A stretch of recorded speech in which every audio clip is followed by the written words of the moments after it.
The ocean stretched wide under the morning sun, its waves carrying whispers of secrets and second chances. Charlotte Remington stood on the sand, her designer heels sinking slightly, though she hardly noticed.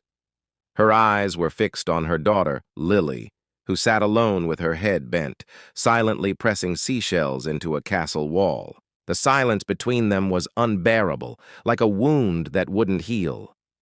And then it happened. A shadow fell across Lily, belonging to a man Charlotte had never seen before.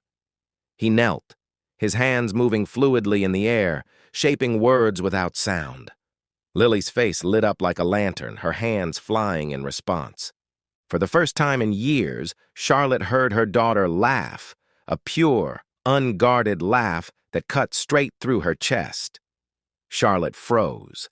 This stranger had spoken to Lily in a way she never could.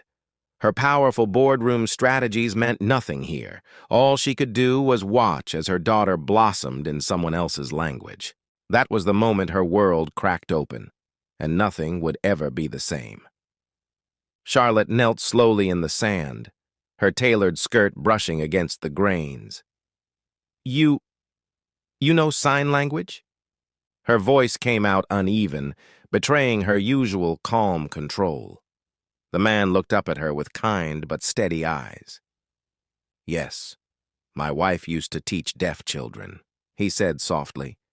"She passed away last year, but I promised her I'd keep using what she taught me." Lily's fingers danced rapidly, her face glowing with joy. Charlotte barely understood a thing, but she knew this was communication, real communication, something her daughter had been missing for far too long. The man extended a hand. "I'm Daniel. That's my son, Ethan." A boy about Lily's age waved, already busy arranging shells for their castle.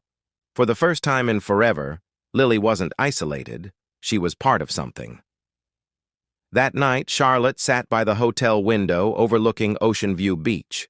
Her laptop glowed faintly, filled with unanswered emails, but she couldn't bring herself to type. Her thoughts were tangled around the sound of Lily's laughter, the sight of her hands moving so freely. Charlotte was used to control. She had built Boston's largest investment firm on precision, discipline, and ruthless focus. But nothing about this felt controllable. Her daughter had found a voice, through a stranger. The realization clawed at her. She, Charlotte Remington, the woman who could bend boardrooms to her will, couldn't even speak to her own child. Shame pooled in her chest. She closed the laptop and whispered into the silence, "I need to change before it's too late." The next morning, the beach was alive with children running along the tide. Charlotte spotted Daniel and Ethan near the shore, building another sandcastle. Lily was already sprinting toward them, her small hands signing eagerly before Charlotte could even call her name. Charlotte approached slowly, her heart hammering. She wanted to join, but fear made her steps falter. "Can you show me?" she asked Daniel quietly, her voice trembling with vulnerability. He looked at her for a long moment before nodding. "It starts with wanting to listen," he said, "and you do that with your hands, your eyes, and your heart." His words struck her deeper than she expected. For once, she wasn't the one giving instructions. She was the one learning.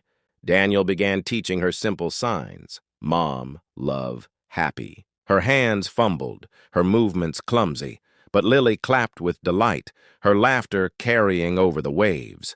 Charlotte's throat tightened as she realized how much her daughter had longed for this. Ethan giggled as Lily showed him how to dig tunnels under their sandcastle. Daniel corrected Charlotte's hand shapes gently, his patience unwavering. That evening, as the sun dipped low, Lily tugged her mother's sleeve and signed, "I love you." The gesture was small, but it shattered something inside Charlotte. She pulled Lily into her arms, tears slipping freely down her face. For the first time in years, she felt hope. The days that followed formed a new rhythm. Mornings began with long walks by the surf. Lily holding Ethan's hand while Charlotte followed close behind. Afternoons turned into lessons, Daniel teaching her signs while the children played in the sand. Evenings ended with ice cream cones, sticky fingers, and laughter Charlotte hadn't heard in years. Charlotte's phone buzzed constantly with board calls and urgent reminders, but for the first time she silenced it. She watched her daughter instead, watched her hands fly in conversation, watched her smile widen, watched her become alive. Daniel never rushed her, never judged. His quiet patience steadied her, like the tide that always returned. He let Charlotte stumble, encouraged her progress, and celebrated the smallest breakthroughs. One evening, as the children built a moat, Daniel leaned closer. "You're doing well," he said softly. Charlotte almost laughed at the idea of praise. Her whole life had been about achievement. But this, learning to speak with her daughter, felt like the most important thing she'd ever done. But behind the joy lingered regret. One night, lying awake in the hotel, Charlotte replayed memories of missed parent-teacher meetings, hurried bedtimes, and long hours at the office. She thought of Lily, sitting silently at school while other children spoke, and realized she had left her daughter adrift. She wanted to believe she could make it right, but guilt whispered otherwise. Would Lily forgive her? Could she? The next day, Charlotte joined Daniel and the kids on the sand. Lily signed something quickly, her fingers moving faster than Charlotte could follow. Charlotte's face fell. "I don't understand," she admitted. Lily's shoulders slumped, her joy dimming. But then Daniel gently stepped in, repeating the sign slowly for Charlotte to mirror. She got it wrong twice, but the third time, Lily's grin returned. That single smile gave Charlotte the courage to keep going. That afternoon, Daniel shared his own story. They sat on a driftwood log while the children searched for shells. His voice was low, steady. "My wife, Hannah, taught deaf children for 15 years. She believed sign language wasn't just communication, it was connection." Charlotte listened, moved by the love woven through his words. Daniel's eyes softened when he spoke of Hannah's illness and her final request that he keep teaching, keep her passion alive. "I promised her I'd make sure Ethan grew up knowing it," Daniel said, glancing at his son. "And I promised I wouldn't let the world forget what she stood for." Charlotte swallowed hard. She had walked away from her marriage broken, but here was a man carrying his late wife's legacy with dignity and grace. Something in her heart stirred, admiration, and something else she wasn't ready to name. The beach became their world. Each morning, the children rushed ahead, leaving Charlotte and Daniel walking side by side. She found herself opening up about her divorce, about how work had consumed her, how she had let guilt bury her instead of facing it. Daniel didn't interrupt. He simply listened, nodding occasionally, his presence steady. "We all make mistakes," he finally said. "What matters is how we choose to move forward." His words stayed with her. For years, Charlotte had buried herself in contracts and acquisitions, thinking power and success could erase her failures. But here, sitting in the sand with this man and their children laughing nearby, she saw another kind of strength, the strength of presence. One evening, as the sun painted the horizon, Charlotte caught herself smiling without effort. For the first time in years, she wasn't just surviving, she was living. But reality has a way of breaking through. A call came from her office in Boston, urgent, demanding. The board was restless, questioning her absence, hinting at instability. Charlotte stood on the balcony, phone in hand, torn between two worlds. She looked back into the room where Lily sat cross-legged with Ethan, the two signing eagerly as Daniel watched with a small, proud smile. Charlotte's throat tightened. She pressed decline on the call. Her hand shook, but her heart felt lighter. When Daniel raised an eyebrow, amused, she shrugged. "That must have taken courage," he teased. Charlotte smiled faintly. "More than you know." One evening, after the children had fallen asleep, Charlotte and Daniel sat by the fire pit outside the hotel. The ocean roared in the distance, and the flames flickered between them. "I envy you," Charlotte admitted softly. "You carry so much loss, but you seem whole." Daniel shook his head. "I'm not whole, but I've learned that broken pieces can still build something beautiful. Hannah taught me that." Charlotte met his eyes. Something passed between them, an understanding deeper than words. She hadn't expected to find connection here, on this beach, but it was undeniable. When Daniel smiled gently, Charlotte looked away, her heart racing. She wasn't sure she was ready for this, but part of her longed to be. As the days blurred into weeks, Lily's transformation became undeniable. She signed faster, laughed more, even played confidently with other children on the beach. The shell she had lived in was gone, replaced by a radiant little girl unafraid to be seen. Charlotte watched with awe, but also with a pang of sorrow. How much of Lily's silence had been her fault? How many years had been lost? One afternoon, Lily signed a long phrase to her mother. Charlotte only caught the first word: proud. Tears filled her eyes. She turned to Daniel for help. She said, "I'm proud of you, Mom," Daniel translated softly. Charlotte covered her mouth, sobbing as Lily wrapped her arms around her. For the first time, she truly believed she could be enough. The time came for Charlotte and Lily to return to Boston. On their last morning, the children begged for one more sandcastle. Daniel and Charlotte knelt side by side, their hands brushing as they shaped towers and moats. The air was heavy with unspoken words. They both knew this was more than a vacation. It was the beginning of something neither had planned but both now cherished. When it was time to say goodbye, Lily clung to Ethan, promising in signs that they'd see each other again. Charlotte's eyes met Daniel's, and she whispered, "Thank you for giving me back my daughter." He shook his head gently. "She was always there. You just needed to see her." Back in Boston, Charlotte faced the whirlwind of her corporate life. Meetings, deadlines, shareholder demands, all waiting like a storm. But she was different now. She made time for Lily, enrolling in sign language classes and practicing every night. At first, it was awkward. Her fingers cramped, her movements sloppy. But Lily's encouragement made the learning joyful. "Again, Mom!" she signed with a grin whenever Charlotte got it wrong. Charlotte realized she wasn't just learning a language. She was rebuilding a bond. When Daniel called to check in, Ethan's laughter audible in the background, Charlotte felt a pull toward that simpler world they had shared on the beach. Weeks turned into months. Daniel and Ethan visited Boston often, weekends filled with laughter, lessons, and warmth. Lily's confidence soared as she joined a small community of deaf children. For the first time, she had friends who truly understood her.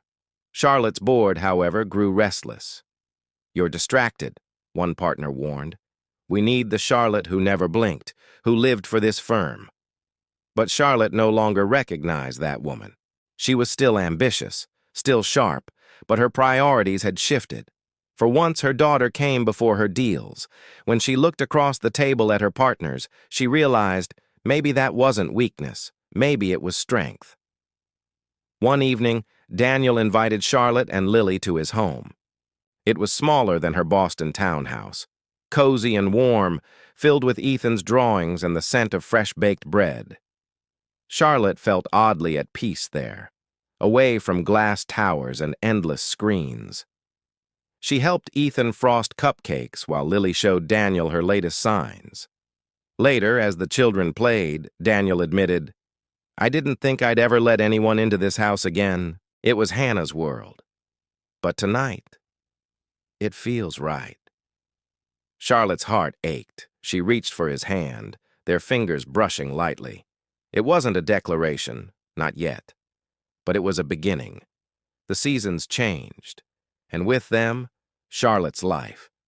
She balanced her CEO role with motherhood in a way she had once thought impossible. She missed some opportunities, yes, but she gained moments she would never trade. Bedtime stories in sign language, shared laughter in the kitchen, whispered prayers before sleep. Daniel was there through it all. He didn't fix her problems. He simply stood beside her, steady as ever. Lily adored him, Ethan adored her, and together they began to feel like something whole. But doubt still crept in.